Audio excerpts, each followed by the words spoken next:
How are stock sales approved in LLCs? We recently did a video here on the channel talking about stock sales in corporations and the approval process. Wanted to dive a little bit into LLCs because LLCs are more popular these days than corporations, at least based on filing statistics. So you may have a situation where you want to sell stock in an LLC. We'll start with the fact that it typically in an LLC is not going to be stock. You can create stock in an LLC and you potentially can certificate it, but that requires a lot of work in the LLC agreement, and it's still generally going to be a membership interest or an LLC interest under state law, although you may be able to mimic a lot of the characteristics of traditional corporate stock. So we need to start understand that there's a structural difference in general between how an LLC works and how a corporation works. A corporation is wired to have stock and shares of stock. It's built generally into the corporate code, the concept that you're going to have stock. The LLC is built around the concept of LLC interests or membership interests, which generally are not in the form of stock. They're just either ownership percentages. Sometimes we'll turn them into units through an LLC agreement, but they're not in that same form. But we can still divide the ownership, and we can still bring in new owners and change ownership percentages. So we could do a lot of the same stuff we could do in a corporation. It just mechanically works a lot differently within the LLC context, and not a lot of people understand this. So let's dive into it. How do we issue, and I called it stock in the title of the video, but ownership interests in an LLC? Well, we need to go back to figure out what our governing documents say. So if you've been watching our videos, you're probably seeing that theme.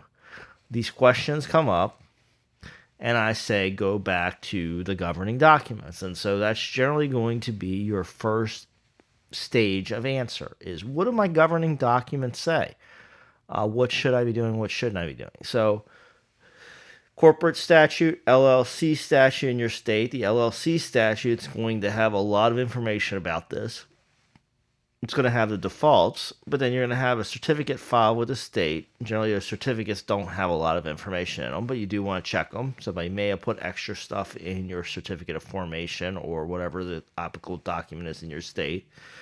And then you want to go to your LLC agreement, operating agreement, membership agreement, whatever it's called. That document, in general, should talk about how to bring additional owners in. In the absence of the discussion, that agreement, absence of other documents, you're probably back to your LLC statute.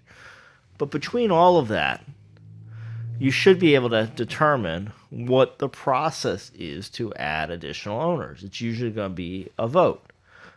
Do you have a governing body? Do you have a board? Does the board have the authority to change the ownership percentages? Or are we going back to a member vote? These are questions we have to ask ourselves and work through. What we want to do is start parsing our documents. What do they say? And did they appropriately override the state statute?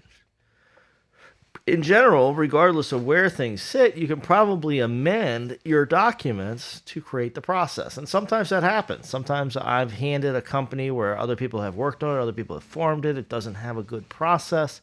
What do? I amend the documents, create a process to accomplish the thing I want to accomplish, including bringing in new owners. So it may be a matter of doing an amendment to what you have.